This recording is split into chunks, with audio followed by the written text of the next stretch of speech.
금성첨화죠. 네. 그런데 막 소개하고 싶지 않아요? 네. 가봐. 우리나라 사람들도 소개 본능 참 좋으니까요. 우리 여기 선생님은 어떠세요? 맛집을 선택하는 기준. 저도 다 하고요. 네. 위생. 위생. 청결도 상당히 중요하죠. 지금 말씀해 주신 게 다 뭐 중요한 요소인 것 같아요. 우리 선생님. 저는 인터넷 어디 만약에 지역을 쳤을 때 껍데기에 나와 있는 데 우선 들어가고 거기서 맞다 하면은 첫 번째 거기 보면 거의 위에 올라오는 게 대부분 리뷰가 제일 많더라고요. 리뷰나 평점 보고 선택해요? 네. 내가 가보지 않았는데 그런 정보를 얻고 선택하게 되는 거니까. 말씀드린 뭐 정보화 시대가 이런 것 같아요. 예전에는 가서 먹어봐야지 내가 알 수 있었는데 지금은 정보가 홍수의 시대니까 인터넷 두들겨가지고 지금처럼 이렇게 내가 가보지 않았지만 그 집을 맛집인지 아닌지 평가 판단하고 선택할 수 있는 환경이에요. 이게 이제 바뀌는 환경이죠. 자, 음식점의 선택 기준 지금 다 말씀해 주신 것처럼 제일 중요한 것, 핵심 가치라고 우리가 얘기하는데 그게 뭐냐면 그게 맛이에요. 맛. 그렇지 않습니까? 뭐 다른 게 지금 더 중요할 수 없죠. 맛보다. 어떤 곰탕집을 갔는데요. 막 삐까뻔쩍해요. 엄청 어마어마한 대형 곰탕집인데 밑에 막 대리석 깔려 있고요. 막 미끌미끌하고 네. 직원들 막 유니폼 막 삐까뻔쩍 이름표 달고 있고 곰탕값도 엄청 비쌉니다. 양도 많아요. 딱 한 숟갈 먹었는데 맛대가리 하나도 없어요. 냄새 나고. 그러면은 좀 실망스럽지 않아요? 네, 어떤 분들 그런 분들 있어요. 음식점의 선택 기준이 뭡니까? 양이 많아야 된대요. 양이 많은데 맛대가리가 없으면 어때요? 머리 아프기 시작한 거 아닙니까? 네. 제일 중요한 건 맛인 것 같아요. 어떤 경우 있냐면 맛이 아주 너무 좋아요. 근데 그 집 주인이 좀 독해. 그런 경우 있어요. 우리 욕쟁이 할머니 들어보셨어요? 네. 근데 거기 가서 음식을 사 먹을까요? 안 먹을까요? 네. 중요한 건 가서 줄 서서 먹는다는 거예요. 의도 터지면서. 왜 그럴까요? 핵심 가치 기준이라고 하는 맛이 우리가 생각하는 평균치보다 월등하게 높기 때문에 그래요. 네, 그래서 제일 중요한 건 핵심 가치는 맛이다. 예. 근데 맛이 제가 조금 아까 말씀드렸던 미용실의 맛하고 똑같은 게 뭐예요? 기술이죠, 기술. 그 맛이 평준화되고 있다라고 하는 그게 환경이에요. 자, 그럼 뭘로 갈까요? 아까 우리 식구분들 다 말씀해 주신 맛도 좋고 부원장님 말씀해 주셨지만 환경도 뭐 위생적이고 깨끗하고 청결하고 좋은 뭐 식재료를 쓰고 유기농 믿을 수 있는 식재료를 쓰고 그러면 어때요? 가격이 조금 다른 경쟁 업체보다 비싸더라도 선택하게 되는 거죠. 그죠? 그래서 뭐 비싸면 안 팔린다, 싸면 잘 팔린다 뭐 이런 것도 아닌 것 같아요. 그 안에 가치가 있으면 내가 원하는 어떤 가치를 느끼면 또 필요하면 불황이지만 돈을 쓰는 시대다 라고 하는 게 포인트예요. 그래서 기술이 평준화되면서 어떻게 된다? 정보가 중요해지는 시대가 온다. 그래서 정보의 비중이 높은 거예요. 그래서 우리 식구분들도 내가 오다에서 좀 이렇게 고객들한테 최대한 좀 가치를 끌어내고 싶어 이런 생각을 가지고 계시다면 지금부터 정보 체득하고 취득하시는데 투자를 좀 많이 하시는 게 좋아요. 특히 어떤 정보요? 미용에 대한 용모를 아름답게 하는 정보가 많다 적다의 앞으로의 승부예요. 기술이 점점 더 평준화되고 찌그러드니까요. 그래서 고기를 잡아서 주는 시대가 아니라 고기를 잡는 방법을 알려주는 시대다 이렇게도 이야기합니다. 그래서 이렇게 하면 예뻐지실 수 있어요. 이렇게 하면 아름다워질 수 있습니다. 거기에 관련된 좋은 상품 뭐 이런 것들도 잘 권할 수가 있는 거죠. 미용사 매출이 뭐 5천만 원 넘는 미용사들도 많아요. 실제로. 물론 지역에 대한 뭐 차이도 있고 뭐 고객 객단가 차이도 있겠지만은 정말 여기서 저렇게 매출 높이기가 쉽지 않은데 라는 지역의 그런 미용실에서도 정말 제가 생각하는 그 객단가보다 훨씬 더 높은 샵들 그런 디자이너들이 있더라고요. 그분들의 노하우가 뭐냐면 아까 말씀드린 거예요. 기술 플러스 정보예요. 그분들은. 네, 단순하게 그냥 기술만 서비스하지 않는다라고 하는 거죠. 그 기술을 관리하고 유지하고 돋보이게 할 수 있는 정보도 같이 제공한다는 거예요. 고객들한테. 일례로 뭐 저기 꼬리 화장품도 지금 진열이 되어 있으시죠? 샴푸 아닌가요? 스캘프 제품이죠. 예. 제가 저기 초창기 멤버니까 저 회사에 그때 지금은 이제 기초 화장품이 나오는지 모르겠는데 기초 화장품을 판매를 했어요. 제가 일본 수입 화장품이거든요. 근데 25년 전에 크림 한 통에 아이크림 한 통에 50만 원이에요. 45g에. 그래서 이렇게 한번 바르면 1,900원인가 그래요. 이렇게 한번 바르면. 예. 근데 그걸 충청도에서 정말 5일장 열리고 막 이런 샵이었어요. 거기서 엄청 많이 판매했어요. 예. 그때 뭘 했냐면은 마니플레이션이라 그래서 손님들 오시면은 얼굴 마사지 해주는 거예요. 실제로 그걸 했어요. 그래서 그때 미용실에서 고맙습니다. 예, 미용실에서 머리 하기도 바쁜데 뭘 팔아 이럴 때예요. 그것도 헤어 제품도 아니고 스킨케어 제품을 50만 원짜리 아이크림 뭐 더블 세안제 뭐 파운데이션 메이크업 베이스 이런 게 엄청 많이 판매했어요. 실제로 그때 매출로 미용실 세 분이서 근무하시는 데서 한 달에 2천만 원씩 물건을 파실 적도 있어요. 예, 지금 돈으로 계산하면 진짜 한 7, 8천만 원 정도 될 거예요. 예. 심지어는 휴가 가는데 그 직원이 꼬리 제품 팔아야 돼 이러면서 제품을 가지고 휴가를 갈 정도였어요. 자기 동네에 있는 선후배하고 부모님 친구분들하고 다 판매한다고 자기가. 뭐 제품이 워낙 또 좋고 50만 원짜리 제품을 판매하는 거예요. 어떻게 팔까요? 충청도에 정말 시골에 객단가도 높지 않은 그냥 일반 개인 미용실인데 어떻게 팔까요? 50만 원짜리 크림을. 제가 가서 이렇게 앉아서 보니까 원장님이 딱 두 마디에 아유 써봐요 좋아요 사가요 그러면. 예. 근데 그 안에 엄청나게 함축되어 있는 그 정보와 기술과 막 심리적인 것과 이런 것들이 다 녹아내려 있더라고요. 환경이 판매될 수밖에 없는 환경이에요. 그리고 거기는 아까 말씀드린 것처럼 다 마니플레이션이라고 해서 마사지를 정말 해줘요. 사실은 도입하기가 좀 쉽지 않은 미용실에서 프로그램인데 다른 피부 관리실이 있는 것도 아닌데 손님이 오면 딱 앉아가지고 메이크업을 다 지워요. 네. 그 여름에는 이렇게 좀 시원한 스팀 타월 이런 걸 다 비치를 다 해놓고 겨울에는 따뜻하게 딱 해가지고 오시면 클렌징으로 오일 클렌징이라고 나왔었거든요. 정말 쑥 지워줘요. 네. 그래서 메이크업을 금방 지웁니다. 그리고 3분 10초 동안 얼굴 마사지를 그 디자이너가 해줘요. 교육을 다 해줬었어요. 그리고 뭐 시간이 되면 얼굴 팩도 해줘요. 그리고 메이크업 쫙 해줘요. 전문적으로 막 해주는 게 아니라 그 내가 낸 헤어스타일에 어울리는 메이크업을 시술을 해줘요. 지금 토탈 뷰티 실천하는 미용실들은 사실 그렇게 하고 있는 데들도 있죠. 예. 그러니까 어때요? 거기에 관련된 상품을 고객이 구입할 수밖에 없는 거예요. 전판 매출이 거의 15% 20% 전체 매출에 그렇게 차지할 정도였었으니까 할 수 있겠어요? 손님들한테 노력해보겠습니다.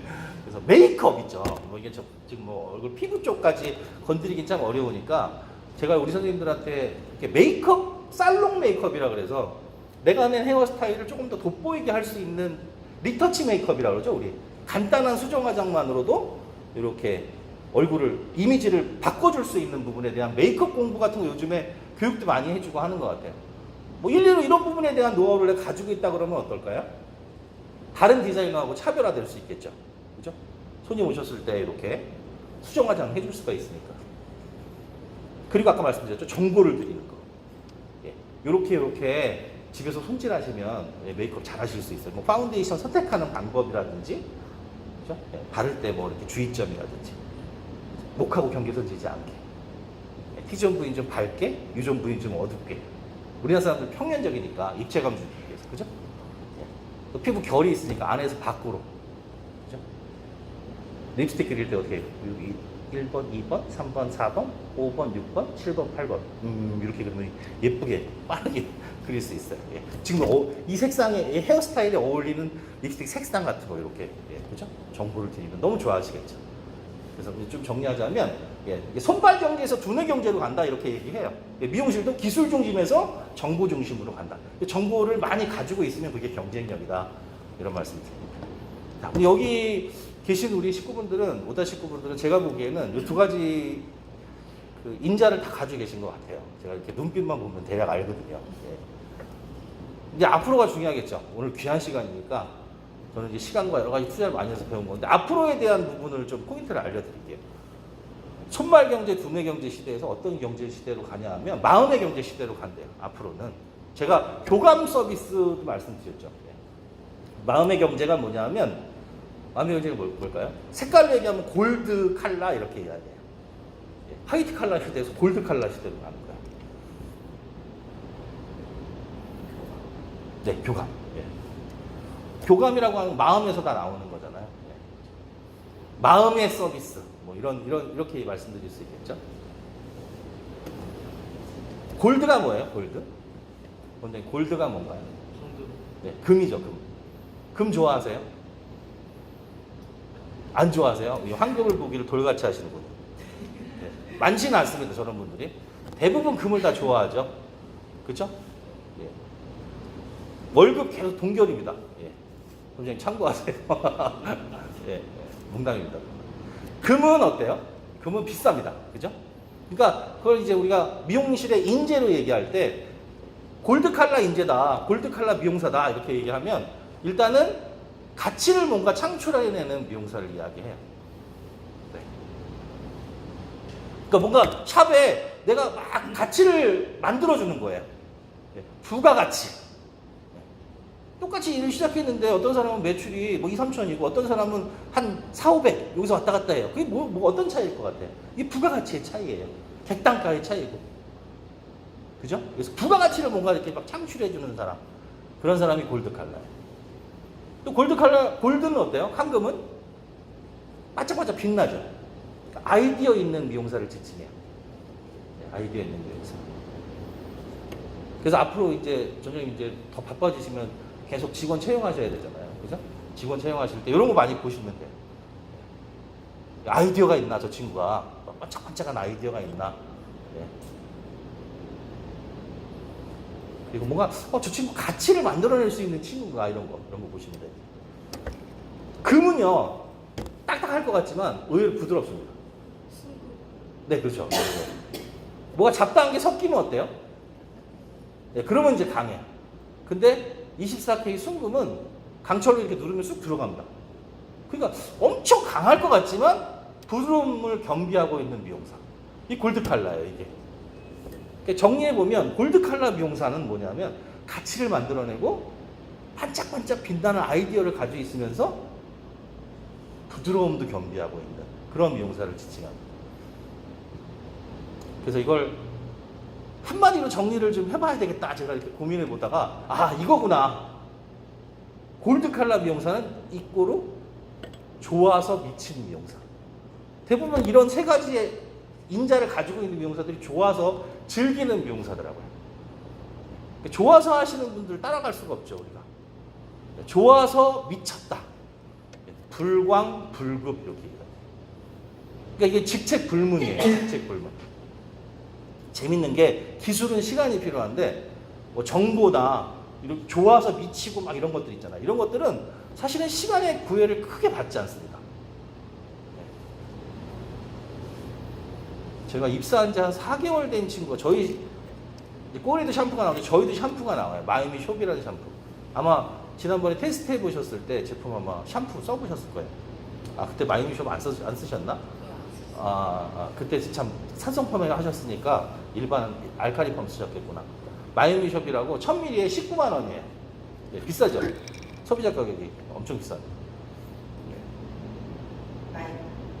마요미숍. 네네네. 마요 크림 같이. 네, 거품이 막 생크림 같아요.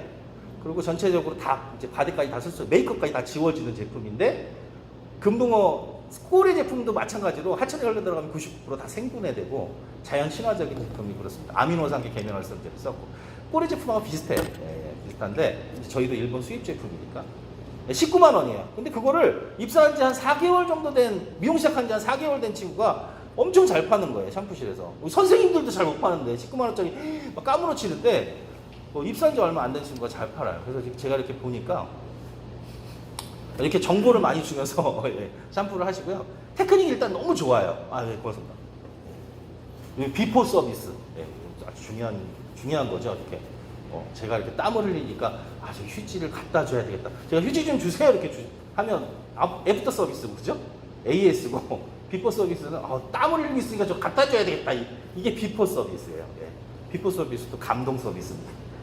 샴푸실에서 샴푸하는데, 제가 한번 받아봤어요. 와, 정말 잘하더라고요. 그리고 샴푸에 대한 원리나 이런 것들을 너무 잘 알고 있고, 특히 그 친구는 그냥 아무 샴푸를 막, 두피나 모발도 피부처럼, 뭐 두피도 피부지만 다 틀리죠, 환경이. 그렇죠? 건성, 지성, 복합성 뭐 다 틀리잖아요, 민감성. 그러니까 거기에 맞게 샴푸제를 구비를 하게 원장님한테 건의를 드려서 정말 종류별로 다 이렇게 샴푸가 한 3가지 정도? 4가지 정도 있어요. 그래서 거기에 두피 모발을 진단해서 거기에 맞게 샴푸를 해주더라고요. 그 샴푸제를 쓰면서. 저희 거는 아주 이제 최고급 클리닉 샴푸의 개념으로 샴푸를 해주던데, 막 칙칙폭폭 칙칙폭폭 막 샴푸실에서 기차 소리가 나요. 그래서 제가 그랬어요. 와, 기차게 해주는 기차 샴푸다. 그리고 이제 샴푸의 뭐 원리부터 시작해서 집에서 홈케어로 샴푸하실 때 이렇게 어떻게 하시면 좋다, 뭐 이런 것까지 막 얘기를 해줘요. 샴푸를 받고 나왔는데 막 이제 100회 후정 풍부 막 이런 지압점도 잘 눌러주고, 일단 아까 말씀드린 것처럼 샴푸를 정말 끝내주게 잘해요. 그래서 제가 뭐 여러 가지 서비스에 대한 교육도 많이 하고 하는데, 미용실에서 즐거울 수 있는 시간을 이렇게 생각해 보면 사실은 샴푸실에서 샴푸하는 시간이 제일 즐거워요. 그죠? 사실 시술 받으면서 예뻐지긴 하지만 여러 가지 지루하고 고민의 연속이잖아요. 그렇죠? 예. 그죠? 예. 물고문, 뭐 불고문 계속 고문의 연속인데 샴푸 받을 때 너무 즐거워요. 근데 샴푸 받는 시간에 너무 괴로운 샵도 있어요. 실제로 그냥 막 대충 막 하시는 샴푸도 있잖아요. 실제로. 야, 정말 제가 저희 제품을 그 친구한테 구매하고 싶다라고 하는 충동이 생길 정도로 그렇게 정보도 주면서 샴푸도 너무 잘하더라고요. 나오는데, 샴푸실에 나오는데 여기 KTX 열차 그림이 되게 예쁘게 이렇게 일반 그 사진이 아니라 이렇게 막 꾸며가지고 그려놨어요. 자기가 직접 이렇게 다 작업을 했대요. 그래서 왜 여기 천장에 KTX 열차 그림이 있냐고 물어봤더니, 자기 특기가 기차게 해주는 기차 샴푸기 때문에 그걸 상징화하기 위해서 이렇게 해놨다고 하더라고요. 재미도 좀 있고. 그 친구가 샴푸 4개월밖에 안 됐는데 샴푸실 담당이에요. 샴푸실은 그 친구가 다 주관해요. 엄청 큰 살롱인데. 그게 뭐예요? 그게 바로 골드칼라예요. 예. 골드칼라 미용사. 예. 그런 거죠. 마음에서부터 진심으로 정보나 기술을 가지고 서비스했을 때 고객은 감동한다라고 하는 거예요. 골드칼라들이 가지고 있는 지능 재능들이 상당히 많은데요. 우리 식구들도 한번 진단해 보세요. 골드칼라 일단 머리가 좋아요. 여기 계신 분들 중에 IQ 좋으신 분 계세요? 혹시 IQ 높으신 분? 아, 우리 선생님. 네. IQ 어느 정도 되세요? 140 넘으세요? 상층 한 3% 정도 돼요. 우리나라 전체 인구 중에 한 3% 정도? 100명 중에 한 2명, 3명 정도. 천재라고 얘기하죠, 천재. 그러니까 머리가, IQ가 좋으면 상당히 유리합니다, 미용하시는데. 일단 기억력이 좋고요. 네, 기억력이 좋고, 한 번 보면 안 까먹어요. 예. 근데 그게 좀 이제 안 좋은 경우도 있는데, 왜냐면 머릿속에 계속 남아있으니까. 예. 근데 어쨌든 미용하실 때는 고객의 이름을 기억해주고, 막 이런 경우가 있을 수 있으니까 너무 좋죠. 반겨줄 수 있고. 또, 머리가 좋으면 어떤 게 유리하냐면, 종합하는 능력이 뛰어나요. 기억하고 그 기억한 것을 종합하는 능력이 뛰어나. 그리고 더 머리가 좋으면 그 종합한 것을 분석해요. 그걸 가지고 실행하면 어때요? 일반 사람들보다 잘 나갈 수밖에 없는 거죠. 그렇죠? 네. 우리 파트너는 IQ가 어떻게 돼요? 안 해봤어요? 네. 대부분 머리가 나쁘면 테스트 안 해봤다 그러던데? 아닌가? 머리 나쁘긴 해요? 그래요? 어느 정도 되는지 대략 몰라요? IQ? 학교 다닐 때 공부 잘했어요? 못했어요? 외모는 거의 공부 엄청 잘하는 카이스트 같은 외모야. 아니에요? 날라리는 거예요. 날라리. 저도 날라리였어요. 저도. IQ 테스트 저도 이렇게 어플로 해보니까 89 나오더라고요. 89. 진화한 침팬지 오랑우탄 돌고래가 한 70 정도 된다는데 침팬지보다 좀 좋은 거예요, 머리가. 그러니까 막 심각한 거죠. 근데 IQ는 유전적인 영향이 아주 강해요. 한 85%가 유전입니다. 부모님한테 물려받아요. 그러니까 우리 선생님도 이제 후천적인 것도 물론 있으시겠지만, 저 유전 맞아요. 네, 부모님이 머리가 좋으신 경우가 네, 진짜 실제로 있습니다. 예. 어때요? 예, 학교 다닐 때 시험 보면 나하고 같이 이렇게 놀았던 친구 있잖아요. 나하고 같이 날라리 같이 막 같이 타고 이런 친구들 있잖아요. 이거 해봐, 막 이런 친구들. 그런 친구들 중에 나름 공부 잘하는 친구들 있죠. 똑같이 놀았는데 성적이 똑같이 나와야 될 거 아니야. 그죠? 뭐 반에서 뭐 40명 중에 똑같이 뭐 39등, 38등 이렇게 나와야 되는데 어떤 친구는 똑같이 놀았는데 반에서 10등 안에 들어. 나는 반에서 40명 중에 38등이야. 2명은 운동부. 이게 뭐의 차이일까? 같이 놀았는데 그런 경우가 생기는 건? 이게 바로 IQ의 차이예요. 기억력, 종합력, 분석력이 뛰어나니까 시험 보기 한 2, 3일 전에 벼락치기 하는 거예요. 그래가지고 그거를 이렇게 딱 보면 그게 실제로 시험 문제로 나와요. 네. 나오고 그걸 이제 쓰면 정답이 되는 거예요. 반에서 10등 안에 드는 거예요. 참 신기했죠? 왜 그럴까 도대체 같이 놀았는데, 같이 벽 탔는데 왜 쟤는 10등 안에 들고 나는 왜 반에서 꼴등에서 두 번째일까? 그게 바로 IQ의 차이다. 우리는 어때요? 앞에 거 보면 뒤에 거 까먹고, 뒤에 거 보면 앞에 거 까먹고, 깊이 생각하면 헷갈리고, 더 깊이 생각하면 자고 있죠. 그죠? 깨나면 아침이야. 그죠? 그날 꼭 시험 보는 날이고. 저는 교복을 입었었는데요. 교복이 정말 찢어지도록 맞았어요. 100원짜리로. 선생님이 너무 화가 나니까. 하지 말라는 거 꼭 해보고 그랬었던 것 같아요. 근데 지금 제가 제 나이 정도 되면은 이제 사회적으로 좀 안정될 정도의 나이인데 친구들 모임 같은 데 가서 이렇게 보면 예전에 막 학생회장 출신 막 이런 친구들이 다 잘 나가야 될 거 아니에요. 그래서 전교 1등하고 막 이래야 되는데 실제로 그렇지는 않더라고요. 오늘 먹은 거 내가 쏠게 이런 친구들 보면 예전에 날라리 출신들이 많아요. 막 벽 타고 막 스피커 찍고 이랬던 친구들 있죠. 이런 친구들이 오늘 먹은 거 내가 쏠게 이러는 거예요. 실제로 그런 경우가 많아. 그래서 제가 생각해 보니까 이게 IQ만 높아서 되는 게 아니라 다른 어떤 감성, 지능 뭐 이런 것들이 다 복합적으로 된 친구들이 성공하는구나 이런 결론에 도달할 수가 있었어요. 그래서 우리 식구들도 한번 진단을 해보세요. 나는 IQ가 높은가? 뭐 다른 지능, 재능들은 어떤가? 거기에 비해서 이런 것도 생각하셔야 돼요. 어떤 지능이 있어요? 제가 지금 조금 아까 말씀드렸던 골드칼라. 그 지능이 뭐냐면 감성에 대한 지능이에요. 감성에 대한. 어떻게 보면 오늘 교육의 가장 주 포인트일 수도 있죠.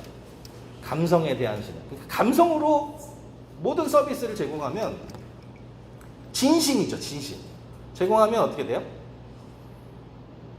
그게 차별화예요. 곧. 그리고 그게 소개로 이어져요.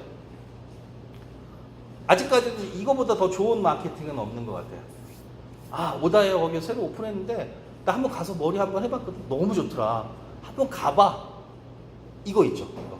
이게 전단지보다 어떤 광고보다 위력적이에요. 그게 그냥 안 되죠. 그냥은 안 되고 말씀드린 것처럼 감성에 대한 서비스로 진행이 돼야 돼요. EQ라 그래요. EQ. 우리 IQ가 있고 EQ가 있죠. EQ. EQ가 뭐냐면 감성에 대한 지능이에요. 우리 선생님처럼 이렇게 IQ 높으신 분이 감성도 무장이 된다. 그럼 뭐 날개를 다시는 거예요. 근데 감성이 풍부하신 것 같아요. 관상학적으로 봤을 때. 이 EQ는 후천적인 게 한 70% 정도 돼요. 선천적인 게 한 30% 되고. 관상이 궁금하셨어요. 네, 그러니까 미용하시는 분들 관상만 제가 봅니다. 이렇게 재물복이 좀 있다, 이런 관상. 여복도 좀 있고 여자복도 좀 있으세요. 지금은 아닌데 이제 앞으로 다가올. 왜냐하면 이렇게 다 좀 몰리는 스타일이에요. 후천적으로 몰리는 스타일. 얼굴 보세요. 이게 다 몰렸죠. 그래서 저도 집에서 이렇게 모으고 있어요. 계속 몰리는 거 좋은 겁니다. 그래서 감성에 대한 서비스 중요한 것 같아요. 감성 서비스.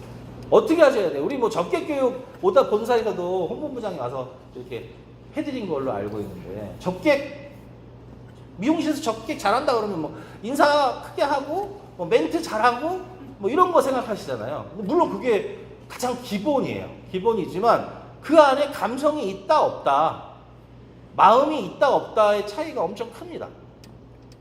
그죠? 네. 제가 지난 시간에 잠깐 표정에 대한 말씀 드렸죠. 이 표정에 대한 것도 감성에 해당돼요. 거울이거든요. 내 마음의 거울이 표정으로 나타나는 거잖아요. 그렇죠? 인사할 때 어떻게 해야 돼요? 손님 딱 오면 우리 오다 본사에서 교육해 주신 거대로 한번. 네. 네, 한번 해볼래요? 제가 손님이야. 문 열고 한번 들어와 볼게요. 네. 일어나세요? 뭐 일어나서 해도 되고, 뭐 평소에 앉아서 했으면 앉아서 해도 되고요. 아니, 그냥 멘트만, 표정하고 멘트만. 네, 시간 관계상. 네. 문 열고 들어올게요. 안녕하세요. 행복한 오다입니다. 네. 아직 오픈 전인가요? 아, 이렇게 웃으면서 행복한 오다입니다 이렇게 인사하세요? 좋네요. 아, 네. 얼굴만 봐도 기분이 좋아요. 네. 아주 큰 무기예요. 손님한테 이렇게 어떤 행복을 줄 수 있다라고 하는 거 좋은 거잖아요. 그렇죠? 조금 더 밝게, 조금 더 이렇게 아주 그 거울 보면서 연습하세요. 조금 더 이렇게 딱 봤을 때 손님이 기분 좋아질 수 있는 표정, 이런 것들을 찾으세요. 네. 아주 지금 잘하고 계시는데, 톤도 중요한 것 같아요. 톤. 네.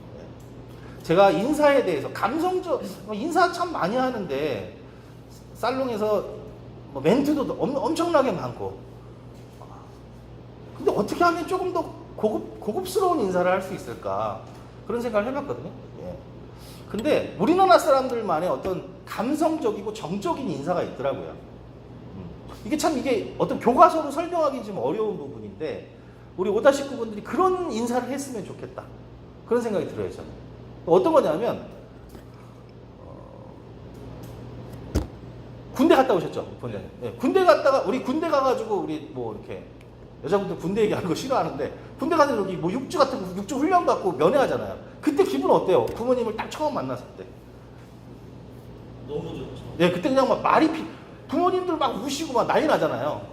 사실은 가장 정점의 어떤 접객을 이야기하라 그러면 그런 거예요. 접객이 뭐예요? 손님을 맞고 보내드리는 일련의 행위예요. 그렇죠? 근데 접객 보면 우리 어떻게 해요? 뭐 우리 샵이 아니라 우리 대다수의 미용실들이 정해져 있어요. 다. 그냥 스마일에 안녕하세요, 어서 오세요. 뭐 거의 이 정도예요. 뭐 오늘 어떤 시술 받으시겠어요? 예. 어떤 시술 받으시겠어요? 까지면 진짜 낫죠. 네. 뭐 하시게요? 이래요. 맞습니다. 예, 뭐 하시게요도 실제로 인사에 대한 그 퍼센테이지를 이렇게 제가 해보니까 뭐 하시게요가 엄청 상순위에 있어요. 손님 오자마자 뭐 하시게요? 물어보는 거예요. 손님이 당황해가지고 머리 하려고요. 그래요. 머리 어떤 거요? 그러니까. 네네네. 그러니까 물론 뭐 물어봐야 되겠지만은, 또 그런 데도 있어요. 손님 오자마자 옷 벗으세요. 갑자기 껍질 벗기는 데도 있어요. 껍질 벗기는 데. 예.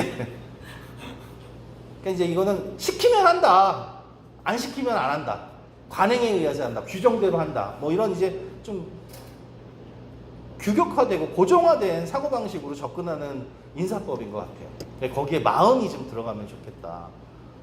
우리 뭐 감탄사 막 이렇게 하잖아요. 너무 반가운 친구 만나면 어떻게 해요? 어머 막 이렇게 하잖아. 아유 이렇게 되죠, 그죠? 네. 물론 이제 이런 마음을 표현하는 거지만 손님 와막 이렇게 하라는 얘기는 아니고, 네. 그죠? 남자들끼리는 막 이렇게 악수하면서 눈빛이 딱 교환되면 와 반가워 막 이런 것보다 훨씬 더 끈끈한 뭔가가 느껴지죠, 그죠? 제가 이렇게 충청도 아까 미용실 말씀드렸는데, 거기 원장님이 50만 원짜리 크림을 판매하는 이 노하우가 써봐요. 아우 정말 좋아요. 이 안에 막 엄청나게 녹아내려 있다고 말씀드렸잖아요. 인사 하나도 틀려요. 손님 오면 막 주물러. 물론 뭐 지역적인 특성과 미용실의 특성이 있지만 손님이 들어올 때부터 녹아. 아우 왔어. 오래간만에 오는 사람은 아이구야 인사가. 예. 반가워서 인사 어서 오세요 안녕하세요 뭐 하시게 카드 있으세요 옷 벗으세요 이렇게 안 해요. 그냥 이게 인사예요. 그게 저는 우리나라 사람들끼리 통하는 어떤 좀 감성적인 인사가 아닌가 생각이 들어요. 여기서 우리가 벤치마킹 할 수 있는 것들이 많이 있겠죠. 기존에 우리가 가지고 있는 인사법과 마음에서부터 이렇게 진심으로 하는 인사. 우리도 모르고 있는 사이에 사실은 너무 형식적인 접객을 많이 해요. 실제로 뭐 한 7시쯤에 어저께처럼 너무 바빠요. 막 정신이 하나도 없어. 손님은 계속 밀려있고. 근데 이제 마감해야 되는데 파마하러 왔다. 뭐 어떻게 될까요? 와, 그럼 막 머리 아파요. 네. 그럼 잘 안내해서 이제 다음에 재방문할 수 있게 예약을 잡아드리든지 아니면 뭐 시간이 되면 시술을 해드리면 되는데 어떤 샵에는 어때요? 막 그걸 감정 표출을 막 해요. 직원들이. 뭐 하시게요? 아까 우리 선생님 말씀하신 것처럼 뭐 하시게요? 어떻게 시간 다 돼가지고 미친 거 아니야? 막 이렇게 되는.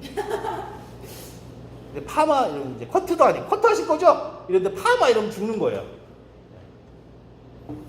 그럼 이제 고문이 시작돼요. 샴푸실 가가지고 막 뜨거운 물로 지지고 찬물로 얼리고 손톱으로 막 또랑내고 막 두피. 그래서 마음에서부터 진심 어린 감성 서비스가 중요하다. 이게 EQ에 해당돼요. EQ. 그래서 감성에 대한 건 이런 교육이나 또 이제 교재나 이런 것들을 통해서 우리 식구분들 체득하실 수 있으니까 그런 것들에 대한 시간 투자도 좀 많이 하셨으면 좋겠습니다. 그 다음에 또 하나의 지능이 SQ예요. SQ. 사회성 지능이라고 하는 건데요. 이것도 되게 중요한 것 같아요. 그래서 우리는 이제 처음에 딱 스타트를 시작하셨으니까 이게 이제 개별적으로 개인적인 어떤 목표 달성, 개인이 돋보이고 이런 것보다 우리 팀워크 있죠. 다 같이 잘 될 수 있게끔 하시는 거. 이게 제일 포인트예요. 사회성 지능이 높으신 분들은 내가 성과를 내서 내가 잘 되면 끝! 이런 개념이에요. 사회성 지능이 낮은 분들은. 높은 분들은 내가 잘해서 끝나는 게 아니라 상대방이 잘 될 수 있도록 도와주는 분들. 그래서 이런 분들을 충전형 리더라고 이야기해요. 사회성 지능이 높은 미용사들. 이것도 직책하고 경력 이런 거하고 상관없어요. 나이도 상관없고. 충전형 미용사. 어떤 사람이에요? 사회성 지능이 높은 미용사. 우리 팀원들한테 격려, 덕담, 칭찬, 인정 이런 거 잘해주시는 분들이. 우리 이 파트너 빨리 이렇게 성공하고 싶죠. 프로 미용사가 되고 싶지 않아요? 막 손님들로부터 인정받고 그러고 싶죠. 그렇게 할 수 있는 방법이 있어요. 오늘 제가 지금 말씀드린 사회성 지능만 높이면 돼요. 선배님들한테 정말 잘하세요. 예. 선배님들한테 이거 다 배워야 되잖아요. 스펀지처럼 주시는 정보를, 기술을 쫙 흡수해야 되잖아요. 어떻게 해야 돼요? 선배님들 칭찬 많이 해주세요. 예. 인정해드리세요. 예. 사람은요, 인정받기 위해서 태어났다고 해도 과언이 아니래요. 나를 인정해주는 어떤 조직, 사람을 위해서 목숨을 거는 게 인간이라고 하는 분이래요. 인정해주세요. 와, 선배님! 정말 대단하세요. 멋지세요. 어떻게 그렇게 할 수 있으셨어요? 와, 정말 존경합니다. 앞으로 잘 부탁드릴게요. 선배님 화이팅! 그런 얘기 들으면 어때요? 그 후배 예쁘지 않아요? 와, 이 자식이 사람 보는 눈이 있구나. 이러면서 더 챙겨주고 더 잘해지게 되죠. 그죠?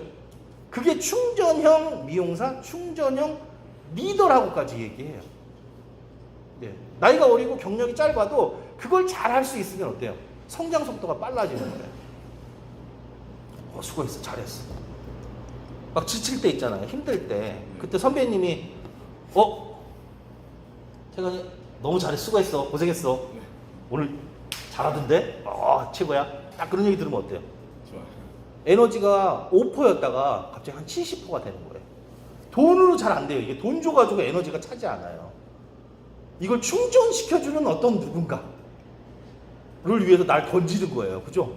그럴 수 있다라고 하는 거죠. 그렇게 해주셔야 돼요. 주변 우리 팀원들에게 같이 나만 잘 되면 땡 아니라 같이 잘 돼야 돼. 이게 사회성이에요. 사회성 높으신 분들 어때요? 놀러 가서 틀리죠? 노래방 같은 데 가면 어때요? 네. 장난 아니잖아요. 사회성 높으신 분들. 아까 말씀드린 벽 타고 막 스피커 찍고 막 마이크 안 놓고 그죠? 사회성 떨어지시는 분들 놀러 가서 보면 알아요. 놀러 갈 때부터 인상 쓰죠. 그죠? 구석자리 좋아하고 막 구석에다 가방 던지고 우울하게만 주변을 막 우울하게 만들어요. 그걸 방전형 미용사라 그래요. 충전형이 있고 방전형이 있어요. 배터리가 한 80% 있는데 갑자기 그걸 쭉 빼가는 거예요. 한 5%를 만들어 버려요. 그것도 기술이야. 그러니까 나는 막 열심히 하려고 오늘부터 정말 열심히 해가지고 내가 정말 프로가 돼야 되겠다 하고 딱 나왔는데 방전현 선배님이 있어. 또 어저께 너 그따위로밖에 못해? 네가 원장님한테 점장님한테 뭐 잘 보이면 네가 뭐 성공할 것 같지? 잘 나갈 때 조심해. 인생 한 방이야. 이러면 어떻게 돼요? 이러면은 갑자기 80%에서 5%가 되는 거예요. 그러니까 충전시킬 수도 있고 방전시킬 수도 있어요. 나는 어떤 사람인가 이게 중요하죠. 사회성. 신나게 즐겁게 항상 생각하시고 그리고 행동하세요. 예. 생각이 바뀌면 행동이 바뀌기도 하지만 행동이 바뀌어서 생각이 바뀌기도 한대요. 근심을 털어놓고 다 함께 차차가 성공하실 거예요. 제일 적극적이잖아요. 그래서 왜 신나는 노래 부르면 어때요? 실제로 그렇게 된대요. 그래서 가수의 수명과 노래 가사는 상관관계가 있다. 이런 논문도 실제로 있어요. 이상한 사람들이 많이 죽었잖아요. 네, 맞아요. 그래서 김정호, 김현식 이렇게 보면 사실은 슬픈 노래 불렀기 때문에 그런 거 아닌가 이런 생각도 들어요. 노래방 가가지고 신나는 노래 부르세요. 아시겠죠? 즐거운 노래. 울지 말고 노래방 가서 왜 이렇게 우는 거야. 갑자기 막 다 주변이 침울하게 만들어요. 물론 뭐 스트레스 푸는 건 물론 좋지만 울면서 스트레스 푸는 사람도 있더라고요. 근데 본인 혼자 가서 그러지 왜 분위기 좋게 회식하러 가가지고 아싸 그러고 갔는데요. 막 울어요 막. 네. 엄마 왜 날 낳았어요 이러면서 막 울더라고. 나는 정말 충전형 리더인가 충전형 미용사인가 방전형 미용사인가 이거 생각 한번 해보시고 주변에 우리 팀원들한테 칭찬, 격려, 덕담 이런 거 좀 많이 해주시면 좋을 것 같아요. 우리 오픈 하실 때 사실 상당히 중요하거든요. 나만 잘 되면 땡이 아니라 우리가 다 같이 잘 돼야 돼요. 그래서 그 에너지를 막 나눠주시고 뭐 가다 보면 먼저 이렇게 에너지가 달 수도 있잖아요.